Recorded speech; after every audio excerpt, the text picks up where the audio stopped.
Entry वाली 45 भर्तियां UPSC ने निकाली। अब ये ऐसी भर्तियां पिछले कार्यकाल में भी निकाली गई थी, उसमें से बहुत सारे अफसर जो हैं, बल्कि लगभग सभी अभी सरकार में नियुक्त है, वो अपना काम कर रहे हैं। अब इसको लेकर के जब शोर मचाया गया कि सीधे सीधे केंद्र सरकार में उच्च पदों पर बाहर से आए लोगों की भर्ती अगर की जाएगी, तो जो पहले एक तो नीचे जो काम कर रहे हैं, जो सिस्टम के थ्रू आए हैं, उसमें कोई बहुत सारे आरक्षण के थ्रू भी होंगे, वो उनकी पदोन्नति में, उनके प्रमोशन में असर पड़ेगा। फिर ये कहा गया कि ये जो आप 45 लोगों को ले रहे हो, इसमें आरक्षण है क्या? उसमें आरक्षण नहीं है, ये बात सही है, लेकिन क्या उसमें आरक्षण हो सकता है? जब आप कोई टैलेंट हंट कर रहे हैं, ये किस्म का टैलेंट हंट है, मुझे जरूरत है कि मेरे पास अच्छे टेक्नोक्रेट्स हों, पॉलिसी के विशेषज्ञ हों, अपने डोमेन के विशेषज्ञ हों, क्या मैं उसमें जाति ढूंढूंगा? अब सवाल यह कि इसकी शुरुआत कहां से हुई थी।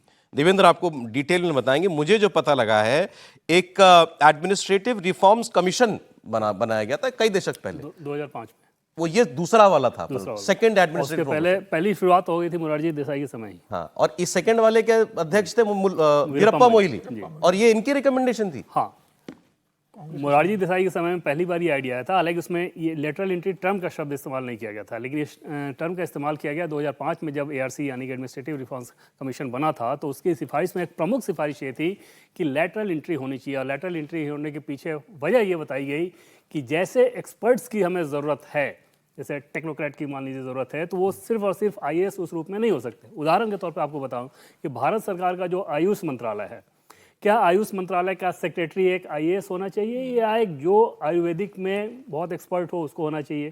तो अभी जो सही बात है, अभी जो सचिव है वो आयुर्वेदिक बैकग्राउंड के हैं। तो उस मकसद से इनको लिया गया था, इस लेटरल एंट्री के कंसेप्ट को इस्तेमाल किया गया था। और प्रधानमंत्री नरेंद्र मोदी ने तो सिर्फ उसको इंप्लीमेंट किया है। हालांकि पहली बार में देखें तो सिर्फ 9 ऐसी वैकेंसी हुई, 9 लोगों को लिया गया। दूसरी बार में 63 के आसपास लिया गया। लेकिन मकसद ये था कि हर क्षेत्र के जो विशेषज्ञ आपको चाहिए वो ज्वाइंट सेक्रेटरी लेवल तक भी। और इसमें सौरभ, एक तो ये है कि बाहर से भी लोग आएंगे, प्राइवेट सेक्टर से भी लोग आ सकते हैं।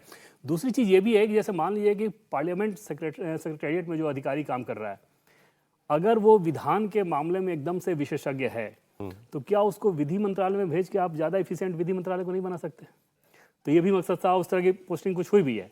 तो प्राइम मिनिस्टर का आइडिया ये था कि जो पहले से हमें आइडिया ये दिया गया है उसको इम्प्लीमेंट किया जाए, ताकि हर फील्ड का जो एक्सपर्ट है उसको लेकर आया जाए। और ये आईएएस लोगों ने ये व्यवस्था बना रखी थी अंग्रेजों के बाद ही कि सब कुछ उनके डोमेन में कोई नहीं आना चाहिए। जैसे डिफेंस मिनिस्ट्री का सेक्रेटरी एक आईएएस क्यों होना चाहिए? क्या ऐसा नहीं होना चाहिए कि जो उस बैकग्राउंड का व्यक्ति हो तो ज़्यादा बेहतर तरीके से समझ सकता है कि हाँ, फौज की क्या ज़रूरत है, फौज के लिए क्या कुछ किया जाना चाहिए? ये सवाल उठते रहते हैं हमेशा से, और उसी सवाल के हल के तौर पर इस चीज़ का इस्तेमाल किया गया। लेकिन जैसा कि आप बता रहे थे कि अपोजिशन के सामने अभी सबसे बड़ा ब्रह्मास्त्र उनको ये समझ में आया है कि हर मसले पर आरक्षण का राग लेके आओ ताकि बीजेपी बैकफुट पे जाए। लेकिन इसका काउंटर क्या बीजेपी उस इफेक्टिवली कर पा रही है? जैसे यही बात जो है एआरसी वाली बात जो भी आपने बताई, ये बीजेपी को पता बोलनी चाहिए। निश्चित तौर पे ये पार्टी के सामने ये बड़ी चुनौती है कि आप बताएं कि इसकी उपयोगिता क्या है और किस वजह से इसको लेकर आया गया। और ये सिर्फ ऐसा नहीं है कि बीजेपी सरकार का आइडिया है, प्रधानमंत्री नरेंद्र मोदी का आइडिया है, ये तो यूपीए के समय का आइडिया था, जिसे पीएम मोदी ने बस इंप्लीमेंट किया है। और इंप्लीमेंट करने के पीछे की मंशा भी बताई जा सकती है। तो निश्चित तौर पर कम्युनिकेशन के मामले में बीजेपी के ऊपर बड़ी जिम्मेदारी। अच्छा, आप ऐसे भी सोचिए, आरोप क्या है कि आरक्षण मार रहे हैं, लेटर 45 लोग बाहर से लाओगे, आप आरक्षण मार दोगे। उन 45 लोगों के अंदर कम से कम आधे जो है एससी एसटी ओबीसी होने चाहिए थे। चलिए, नियत क्या कोई सरकार इस नियत से भर्ती करेगी कि मैं अगड़ों को भर्ती करना है मुझे, इसलिए मैं बाहर से भर्ती करूंगा? क्या ऐसा हो सकता है? और ये हमने कल भी बात की थी, जो 45 लोग आएंगे इसमें कोई जाति तो आप देख नहीं रहे, तो इसमें कोई पिछड़ा होगा नहीं होगा, ये मुमकिन है क्या? उसमें कोई भी हो सकता है भाई, कोई भी हो सकता है। लेकिन मूल बात उसमें यूपीए में जो टाइम पे जो ये एआरसी बना था, उस पर बात होनी चाहिए। बिल्कुल होनी चाहिए। ये एडमिनिस्ट्रेटिव रिफॉर्म का बिल्कुल पार्ट रहा है। लेकिन किसी सरकारों ने, चूंकि अगर आपका विजन बड़ा नहीं होता है तो आप लागू नहीं करते हैं। जब आप सोचते हैं कि सेमीकंडक्टर में हमारा भारत जो है दुनिया में खड़ा हो, तब आपको सोचते हैं कि सेमीकंडक्टर का एक्सपर्ट ऑफिसर कहां से मिल सकता है। जब आप सोचते हैं कि नेचुरल फार्मिंग में सेमीकंडक्टर का एक्सपर्ट वो क्यों नहीं हो सकता, वो कलेक्टर क्यों नहीं हो सकता? नहीं तो हो सकता है तो अप्लाई करें ना।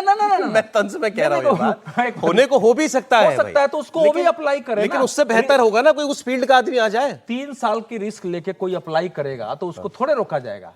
आपको अगर नेचुरल फार्मिंग में आपको करना है, आप कैसे करेंगे?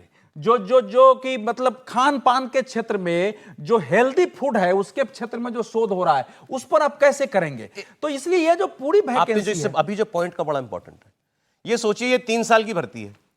कोई आदमी अपने प्राइवेट सेक्टर से मान लीजिए कोई आता है तो कोई बड़ी अच्छी पोजीशन पर काम कर रहा होगा, वो तभी आएगा ना। तभी आएगा वो सब कुछ छोड़ छाड़ के 3 साल के लिए सरकार के साथ काम करने क्यों आ रहा है?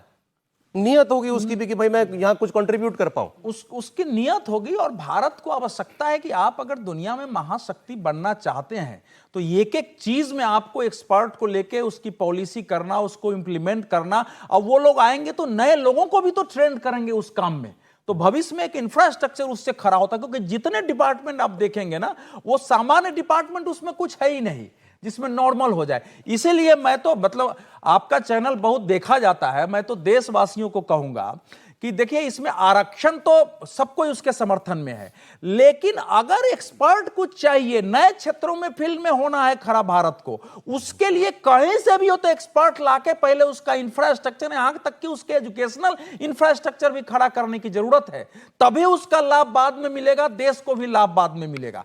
लेकिन इसलिए राजनीतिक दृष्टि से जो विषय उठाया जा रहा है वो अपने ही सरकारों के रिकमेंडेशन को, वो अपनी ही सरकारों के रिकमेंडेशन को का वो विरोध कर रहे हैं। देखिए मुझे लगता है कि सिर्फ बाहर से एक अधिकारी को लाके बिठाने से समस्या का समाधान नहीं होगा।